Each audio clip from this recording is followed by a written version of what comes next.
Bismillah. Assalamualaikum warahmatullahi wabarakatuh. Bismillahirrahmanirrahim. Innal hamdalillah nahmaduhu wa nasta'inuhu wa nastaghfiruh wa na'udzu billahi min shururi anfusina wa min sayyiati a'malina. Man yahdihillahu fala mudilla lahu wa man yudlil fala hadiya lahu. Ashhadu an la ilaha illallah wahdahu la syarika lahu wa ashhadu anna Muhammadan abduhu wa rasuluh. Allahumma salli ala sayyidina Muhammad wa ala ali sayyidina Muhammad. Rabbi yassir wa la tu'assir, Rabbi tammim bil khair.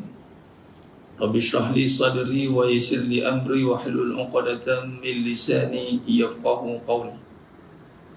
Allahumma iftah alaina hikmataka wa anshur alaina min khazaini rahmatika ya arhamar rahimin. Wallahu alladhi la ilaha illa huwa alimul ghaibi wasyahada huwa rahmanur rahim. Wallahu alladhi la ilaha illa huwa al-malikul quddus al-malikul quddus as-salamul mu'minul muhaiminul azizul jabbarul mutakabbir. Subhanallahi amma yusyrikun. Wallahul khaliqul bari'ul musawwiru lahul asma'ul husna yusabbihu lahu ma fis samawati wal ard wa huwal azizul hakim. Wala haula wala quwwata illa billahil aliyil azim. Wala manja minallah illa ilaihi, amma ba'd. Ayyuhal mu'minun ittaqullah usikum wa iyaya bittaqwallah faqad fazal muttaqun. Sidang jemaah yang dimuliakan Allah Subhanahu wa taala, mudah-mudahan kita semua tergolong dalam golongan hamba-hambanya yang benar-benar bersyukur. Amin ya rabbal alamin. Baik. Subhanallah. Baik. Alhamdulillah, syukur pada Allah Subhanahu wa taala, pada petang yang berbahagia ini dapat kita berkumpul lagi sekali dalam suri pengajian kuliah Hakikat Kehidupan, kitab karangan yang Allah takdirkan saya mengarangnya. Ini kuliah pengajian kitab Hakikat Kehidupan. Baik. Baik. Jadi alhamdulillah kita menyambung pembahasan kita pada petang yang berbahagia ini, masih membincangkan pada pengenalan. Betul? Kisah pengenalan lagi. Ya? Ke muka surat berapa kita? Pengenalan lagi kan? Ke dah masuk mukadimah. Ya? Muka surat 6. Surat 6 saya. Dah masuk dalam bab mukadimah. Ya?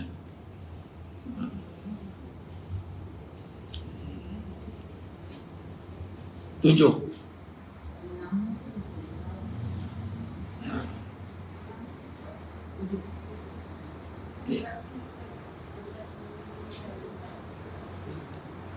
Dalam jelas menunjukkan kita tentang akan hakikat sebenar dunia, kan? Okey. Surat 7. Surat 7. Nah. Baik, menyambung masih kita dalam bab mukadimah ni, yakni tentang perbahasan yang membincangkan awalan, permulaan perbahasan tentang kehidupan kita ini, yang realiti kehidupan masa kini. Baik. Dalam perenggan yang jelas, baik. Okey, Allah. Jelas menunjukkan kepada kita bahawa dunia itu adalah sebuah permainan. Betul? Yang tu, ke bawah satu lagi.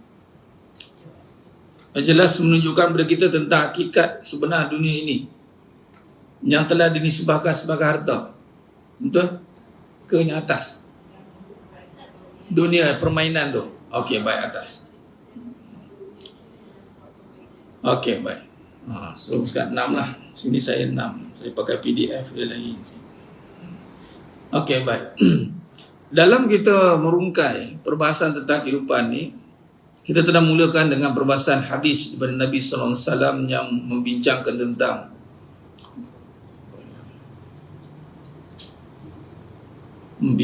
tentang keadaan dunia itu, yakni harta. Umat ini akan terfitnah. Dengan setiap umat ada fitnah, dan fitnah umatku, wa inna fitnah ummati al-mal. Khair. Kemudian Nabi menegaskan lagi, laisal ghina an kasratil arad Walakinnal ghina ghinam nafs. Kemudian Nabi menjelaskan bahawasanya kekayaan bukanlah dinilai dengan harta, tetapi kekayaan itu ada dengan jiwa. Kemudian kita telah lihat tentang perbahasan dalil nakli tentang Allah SWT menyatakan surah Al-An'am ayat 32, wa mal hayatud dunya illa la'ibun wa lahun walad darul akhiratu khairul lil ladzina yattaqun afala ta'qilun. Dan tiadalah kehidupan dunia ini selain dari main-main dan sibuk gurau belaka, dan sungguh kampung akhirat lebih baik bagi orang yang bertakwa, maka tidakkah kamu memahaminya? Di sini kita melihat daripada nas, daripada Quran dan Sunnah, daripada dalil nakli yang qat'i, hadis Quran dan Sunnah, dalil yang nakli dan qat'i, yang tidak boleh lagi disangka, terutama Al-Quran menjelaskan bahawasanya dunia itu ada sebuah permainan dan membawa kepada kelalaian. Bila permainan sifatnya kelalaian. Di sini kita hari ini jemaah sekalian, ada orang dia suruh terjun kepada perbahasan hidup beragama. Ini kita agama Islam, kita nak beramal, kita melakukan suruhan Allah, meninggalkan larangannya. Itu Islam. Namun Islam ni perlu disuburkan di dunia ini. Tapi kita tak tahu dunia ni apa. Itu maksud dia. Contoh kita nak masuk hutan belantara, kita nak masuk satu tempat yang kita baru pertama kali ada kat situ, kita bawa lah semua perkakasnya ada, tapi kita tak tahu keadaan tempat itu bagaimana. Boleh jadi apa yang kita bawa itu akan jadi pembawaan yang mungkin habis. Sebagai contoh, masuk hutan, kita tak tahu dalam tu ada binatang buas, kita tak tahu dalam tu ada binatang berbisa, kita tak tahu dalam itu banyak alam-alam yang mungkin kita akan masuk ke alam bunian mungkin. Walaupun kita bawa bekalan kita bawa rusa, kita bawa pelandu, kita bawa segala bekalan kita lah. Amalan ni umur bekalan lah. Lepas tu kita pakailah protection, kita pakailah baju yang pelindung kita daripada keadaan dalam tu, tapi kita tak kenal tempat tu macam mana. Akhirnya, percaya atau tidak jemaah sekalian, bila kita gagal memahami dunia dari kacamata pemilik agama, iaitu Allah SWT, maka bimbang ianya boleh melalaikan. Walaupun kita punya amalan, kita hari ni ramai tengok yang beramal contoh, tapi bila mari tentang kehidupan dunia, orang pun pelik. Kenapa dia beramal tapi perangai macam tu juga? Kenapa ya? Soalan tu timbul. Baik. Kebenaran ini adalah bukan lagi berdasarkan kajian, tetapi ini adalah berdasarkan kepada sebuah kenyataan yang datang daripada pencipta dunia. Jadi Allah sendiri yang menyatakan dunia ini sifatnya apa. Jadi kita nak berada di dunia, mungkin 20 tahun, 30 tahun, 40 tahun, 50 tahun, dan masa di dunia ini tidaklah lama sebagaimana masa nanti di alam barzakh, dan akan lebih lama dan kekal selama-lama di alam akhirat nanti, yaumul akhirah. Kita berada di yaumul dunia, hari dunia, walaupun hanya 20 tahun, 30 tahun, 40 tahun, 50 tahun. Kata Nabi SAW, umur umatku antara 60 hingga 70.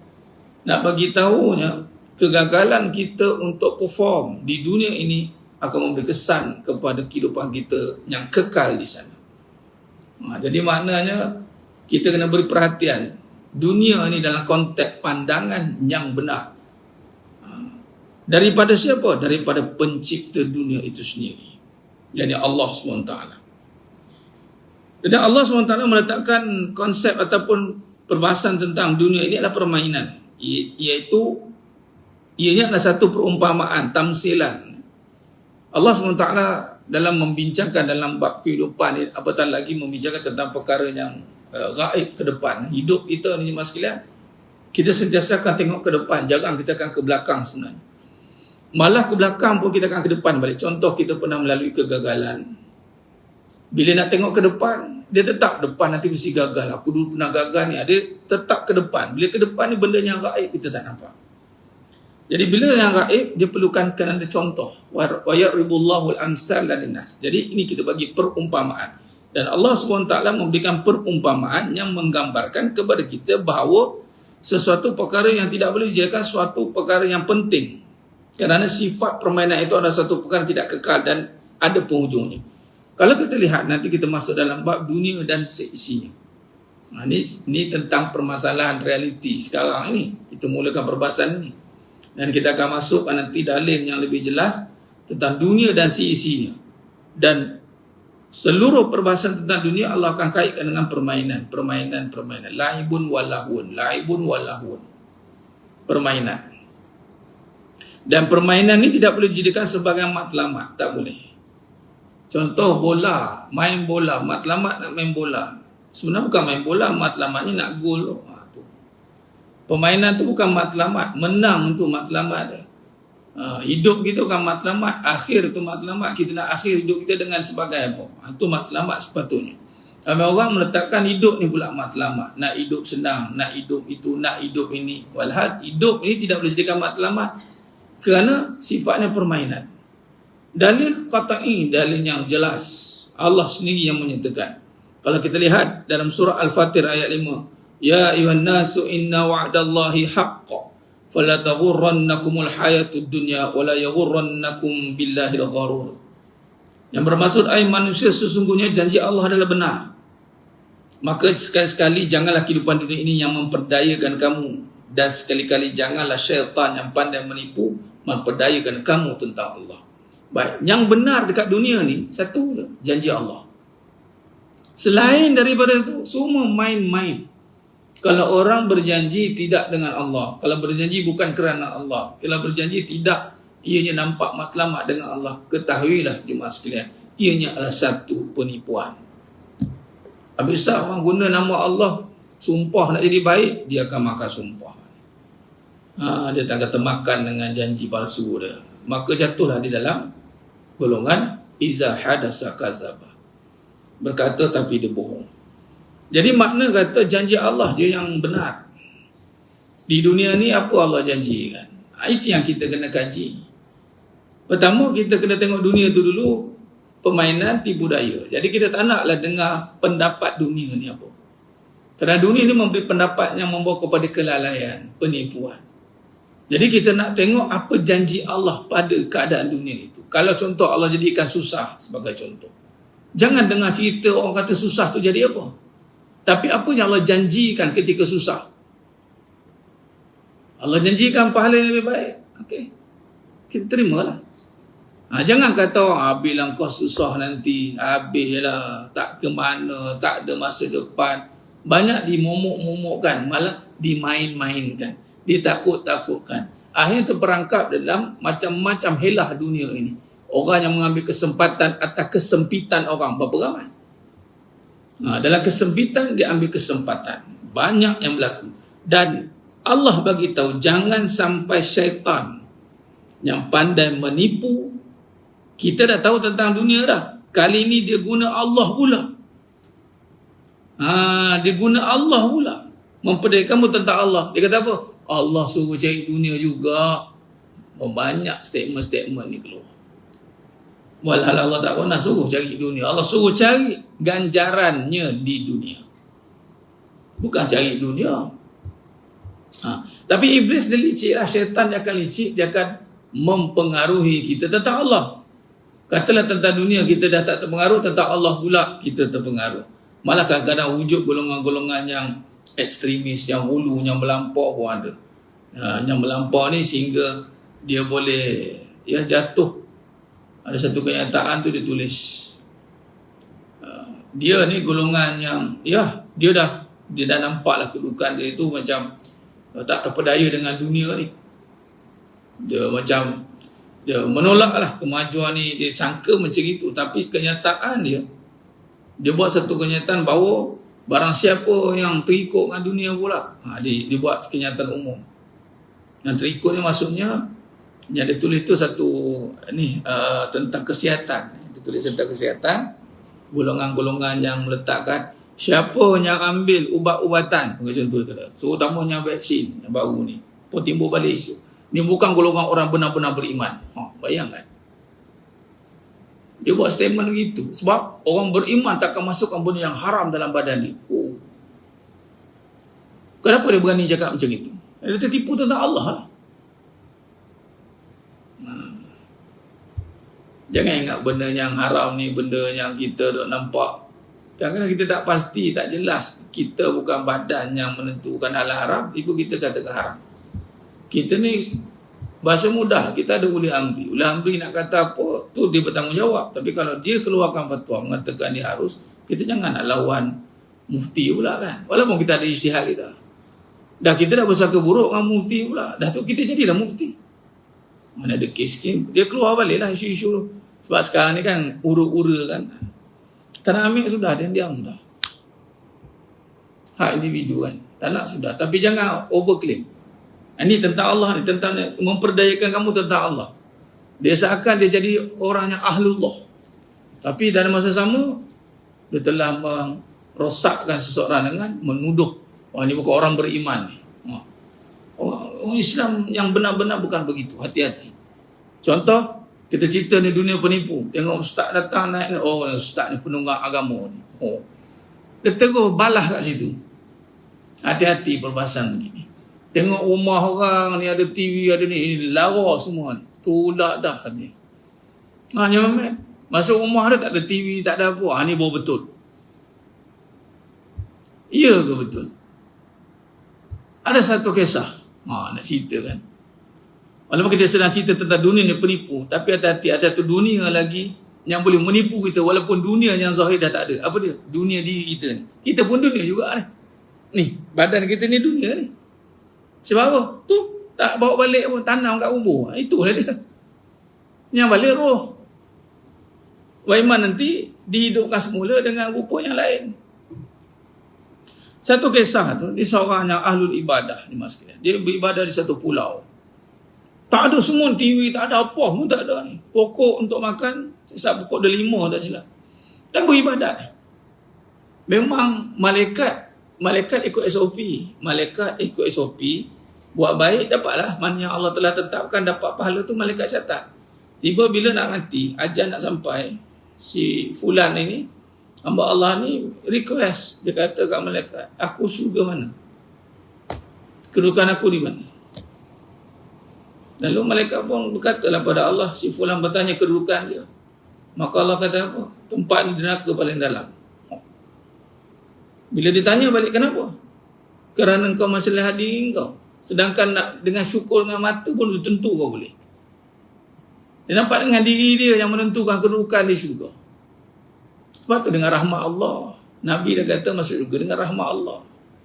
Sebab tu hati-hati, jangan kita ingat bila kita cerita bahawa oh ni konon-konon syadid. Hati-hati. Kita ni kita tidak sedar, kita tidak tahu kita di pihak yang mana. Cuma kita kena sedar dunia itu apa. Okay, clear? Bila kata dunia itu apa, maka kita berhati-hati dengannya. Ada atau tiada bukan itu isunya. Faham atau tidak, itu penentunya. Kadang tak ada dunia macam tadi, tak ada dah. Tapi diri dia pula terhijab dengan dunia yang paling besar, itu diri dia. Baik. Sebab tu kata ayat Al-Fatir ayat 5 ni, bila kita explain panjang sikit tentang billahil gharur ni, wala yaghurrannakum billahil gharur ni, jangan kamu terpedaya tentang Allah, jangan kamu terpedaya tentang Allah. Maksudnya kalau ikut kan, tak adalah isu terpedaya kan Allah kan, tapi rupa dengan Allah pun iblis boleh manipulate. Ada apatah lagi dunia yang penipu ni, bila dia tak boleh tipu kita dengan dunia, maka dia tipu pula tentang Allah. Yang mana kalau sebut tentang Allah ni dikait dengan amalan lah. Jadi iblis akan masukkan tentang kemuliaan. Kemuliaan itu, sebab harta sebut tadi kita bincang pada awal tadi, harta ni dia satu keadaan yang mana dia membawa pada satu kedudukan. On top of, dia panggil kemuncak pada harta ni adalah kedudukan dan kemuliaan.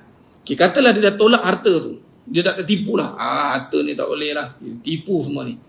Tapi ingat, dia ada lagi kedudukan yang dia belum selesai lagi. Apa dia? Amalan dia. Kalau dia menyangka dengan amalan itu juga dengan Allah kan, dia kata, oh aku dah beramal, aku dah ini, begitu begini. Tiba-tiba dia dah nampak satu kedudukan pada diri dia kerana amalan itu. Dengan itu dia merasa kemuliaan. Dia panggil, kalau dalam bahasa penyakit hati, dia panggil ujub lah. Ujub, takjub. Dia takjub dengan amalan dia. Itu pun akan menghancurkan. Sebab tu sulit perbahasan tentang hakikat kehidupan dunia ni. jelas menunjukkan kepada kita tentang hakikat sebenarnya dunia ini yang telah dinisbahkan sebagai harta. Nombor satu tu dunia dinisbah dengan harta. Dan harta, perbincangan tentang harta ini adalah kedudukan kemuliaan. Sebab tu hari ni orang lebih nampak lifestyle tu, hina mulia ni, lifestyle tu cakaplah macam mana pun akan terpisah dengan harta. Betul tak? Hati-hati ya. Dan sebab tu dunia disebahkan dengan harta. Dia akan nampak gap dekat situ. Automatik mas sekalian. Semua kita kena jelas kedudukan kita. Jadi dunia nisbah dengan harta, sebab harta lah kembali akan menentukan kedudukan dekat dunia. Kat dunia ni cerita buat harta lah. Sebab tu Nabi berkata wa inna li kulli ummatin fitnah wa inna fitnah ummati al-mal. Sebab kita hari zaman ni memang akhirnya harta lah yang menjadi perkara yang besar. Harta ni pula perbincangannya tahta. Perebutan. Bagi contoh isu yang berlaku sekarang ni. Ni saudara Islam kita tengah di Gaza dengan di Israel. Apa isu besar Israel? Dia nak kedudukan. Dia nak ambil tempat. Dan kedudukan dia mengatakan Palestin, Yahudi kan, keturunan Nabi semua tempat ke situ. Dia itu tempat dia lah. Dia nakkan kedudukan. Dan harta adalah menentukan kedudukan lah. Kalau dia tak ada harta, dia tak ada kedudukan. Sebab tu dia akan berempat pula untuk menguasai ekonomi, menguasai itu untuk strengthen, mengukuhkan kedudukan dia.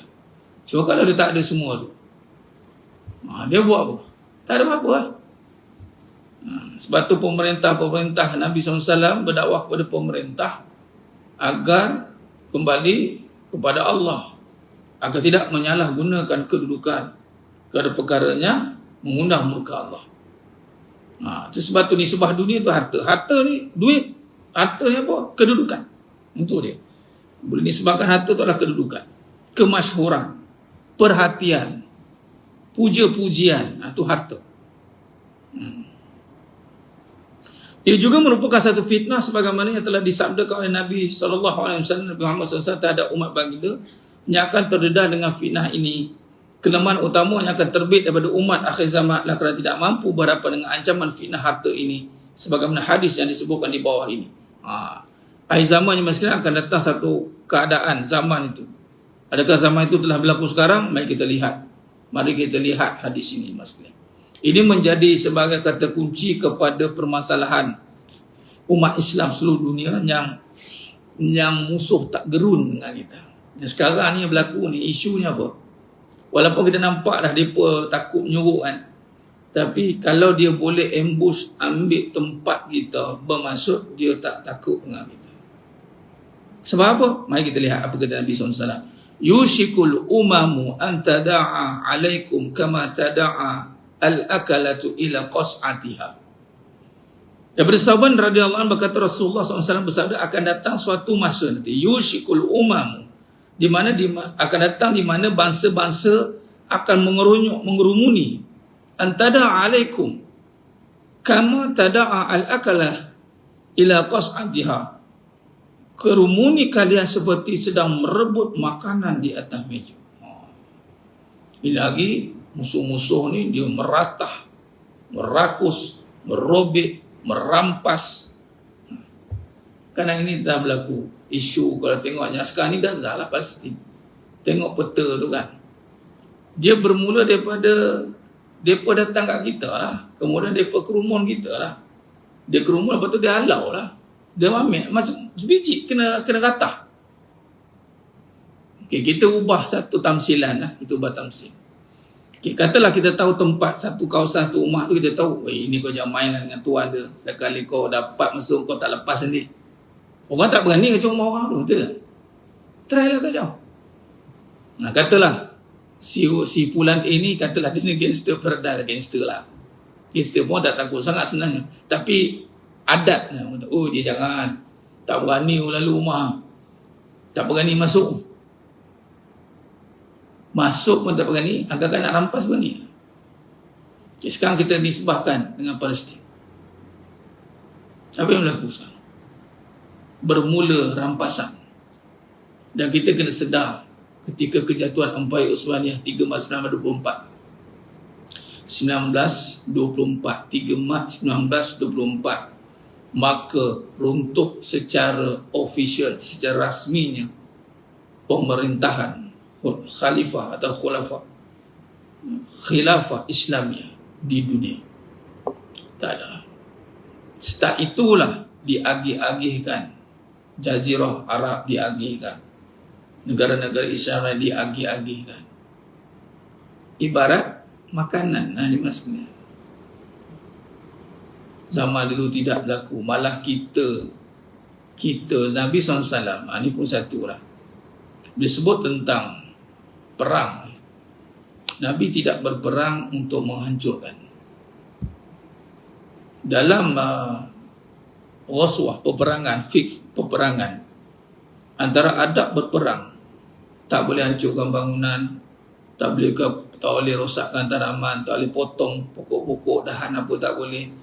Tak boleh bunuh budak, tak boleh bunuh orang tua, tak boleh bunuh orang perempuan. Ini perang Nabi. Gagak bergaduh tempat orang gagak. Tak berusik apa pun. Rumah ibadat tak boleh hancur. Orang yang berlindung dalam rumah ibadat tak boleh dibunuh. Sebab tu ketika pembukaan Konstantinopel, Hagia Sophia tu asalnya gereja. Muhammad Al-Fatih waktu tu dah menang, dah conquer. Boleh dia ambush, bunuh semua dah, tapi Islam tidak begitu. Dia bagi option. Siapa yang nak masuk Islam, kekallah di dalam ini. Siapa yang tak nak, keluarlah dengan aman. Janganlah mengganggu Islam. Dia bagi kebebasan beragama. Yang tak nak keluar, tak diperlakukan apa-apa pun. Lakum dinukum waliyadin. Tetapi perkara ini tak berlaku sekarang. Kita bimbang adakah zaman ini zaman sekarang? Wallahualam. Yushiku umam. Akan datang zaman itu, musuh ada bangsa ni datang ke rumah kita macam makanan. Sahabat dengar, qal bal antum yawma idzin kasir. Sahabat dengar panik. Ya Rasul, adakah kerana wa min qillatin nahnu yawma idzin faqal, kerana adakah kami waktu itu sedikit? Qal, Nabi kata bal antum yawma idzin kasir. Sahabat cakap, adakah waktu itu kami ni sedikit? Sebab bila kena ambush, kena rampas, kena kepung, kena ini, consider kita kecil. Sebab Nabi dan sahabat radhiyallahu anhum ajma'in bermula dengan kumpulan yang sedikit, tetapi berjaya menyebar luas empayar Islam sehingga menguasai 2/3 dunia. Maka sahabat bila dengar Nabi cerita keadaan umat ini, maka timbul pertanyaan, dah tengok punya sifat sahabat ni, kalimah yang dinyatakan di sini, nahnu, kami, walaupun sahabat tak hidup zaman tu, tengok sifat persaudaraan itu kuat. Boleh je sahabat kata, bukankah kenapa mereka waktu itu mereka sedikit ke? Sahabat tidak kata begitu. Sahabat kata, nahnu yawma idzin wa min qillatin nahnu yawma idzin, adakah kami ni sedikit? Qillat. Lalu Nabi jawab, tidak, bal antum yawma idzin kasir. Bahkan kamu waktu itu ramai. Soalan, sekarang ni umat Islam ramai sikit. Ramai bermaksud mencecah bilion. 1.6 bilion ke 1.2 bilion seluruh dunia. Dan kita telah pun menguasai dunia. Masjidil Aqsa tu telah pun ada dalam genggaman kita. 3 pusat pentadbiran dunia. 2-nya dia panggil Haramain. 1 adalah Masjidil Aqsa, berada dalam genggaman tentera Uthmaniyah. Ketika itu Islam berada di kemuncak, tiba-tiba ianya hilang taring. Sebab waktu tu Islam susah ke? Waktu kita jatuh tu Islam susah ke? Tidak. Waktu itu telah berlaku perebutan harta. Dan signal ini telah pun berlaku pada pertempuran Nabi yang kedua, perang Nabi yang kedua dalam sejarah. Ada perang kecil tapi perang yang dicatatkan yang masyhur, yang dinamakan perang Uhud. Perang yang pertama adalah Islam, perang Badar Al-Kubra 313. Perang Uhud lawan yang kedua, maka Allah takdirkan kalah. Kalah bukan kalah kerana kalah total, tetapi ancaman berlaku sehingga melibatkan 70 syuhada gugur. Kerana apa? Kerana kumpulan pemanah di Bukit Siffin, Bukit Pemanah Bukit Ruman, Bukit Siffin, Bukit Ruman itu turun kerana melihat harta yang telah berada di lapangan. Dan Nabi kata, apa pun jadi jangan turun. Apa pun jadi jangan turun. Nabi dah bagi tahu. Tapi kerana harta, maka mereka turun, maka kena ambush. Dan kalau kita lihat peristiwa 3 Mac 1924 dan rentetan itu berlaku, Islam, kalau nak panggil kejatuhan, Islam tak pernah jatuh. Sebut Islam jatuh, bukan Islamnya jatuh, tapi penganutnya. Kejatuhan Islam hari ini je masih, sehingga kita boleh nampak berlakunya perebutan wilayah di Gaza, Israel. Ni semua kerana kita hilang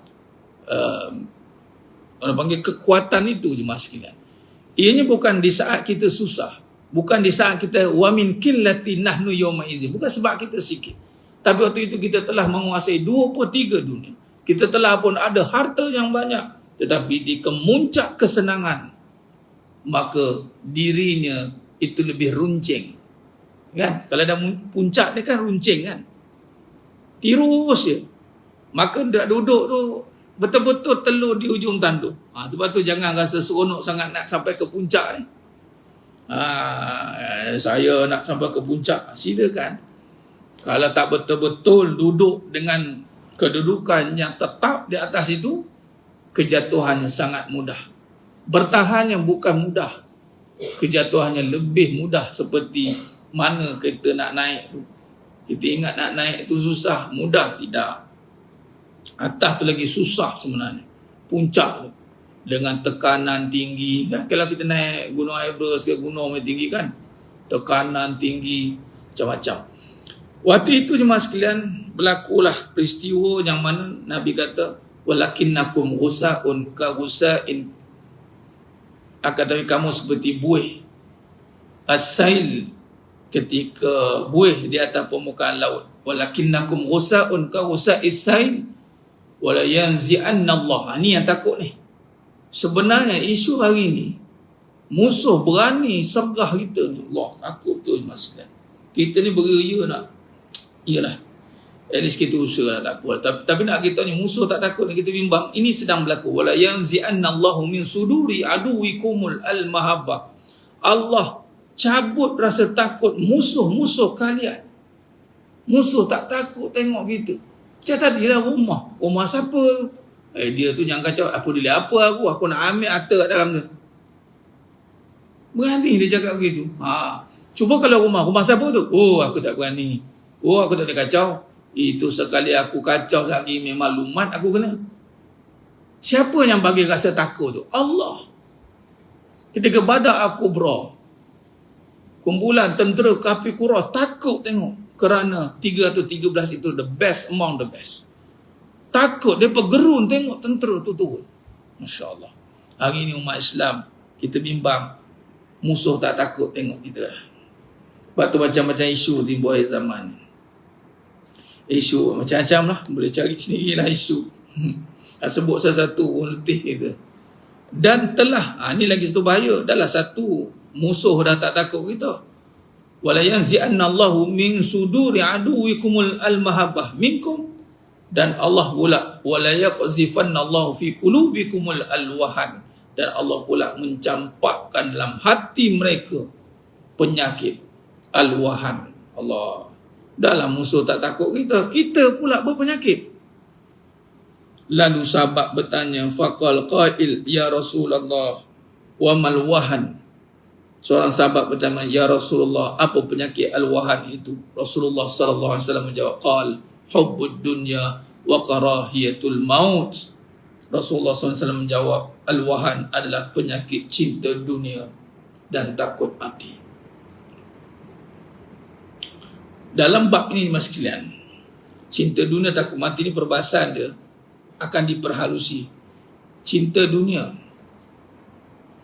okay, bersebut cinta, kita cerita satu.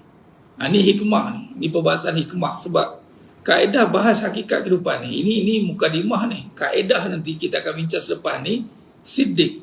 Tapi dalam masa membincangkan mukadimah ni pun saya dah bawakan perbahasan kaedah. Contoh, melihat dunia dengan siddiq. Siddiq ni kebenaran. Baik, sekarang ni Nabi kata ada penyakit yang boleh menyebabkan kita jadi lemah, hancur. Ini cinta dunia. Okay. Bila tengok cinta dunia, cara tak nak cinta dunia bukan sekadar kita sebut macam ni. Tak apa, yang penting kita buat amal. Tak apa, kita hari ni kita buat yang terbaik kat dunia ni. Kita macam 50-50 dengan dunia tu. Sebenarnya, kalau ikut kebenaran, cinta dunia hanya lawan dengan satu je cara dia. Apa je Cik Maslihat? Benci dunia. Boleh dengar tak kalimah tu? Agak-agak boleh terima tak? Benci dunia. Okey, katalah cinta dunia ni, kita tukar dunia ni terjemahan harta. Ini kita kaji tengok. Cinta dunia, kata dunia tu harta, cinta harta. Okey, cinta harta. Macam mana tak nak cinta harta? Bermaksud tukar cinta boleh sebut benci harta. Okey, siapa yang hari ini ditanam untuk dapat harta dengan kebencian? Ada tak? Perkataan ini saja kita kadang-kadang macam, takkan nak benci Ustaz? Okey, sekarang kita bincang. Benci, adakah benda yang kita akan buang? Benci, tak semestinya. Benci ni, wa karahiyah ni, contoh. Bawa motor. Elok bawa motor. Kita sebut tentang aksiden. Suka ke? Benci kan? Suka mestilah orang benci kan? Tak maksud kita tak bawa motor. Bawa motor. Bawa kita. Itu maksudnya kita kena nampak apa efek dia, side effect dia. Berapa ramai orang pegang harta nampak efek dia, benci. Patutnya kena benci dulu. Sebab dia tahu apa efek harta ni.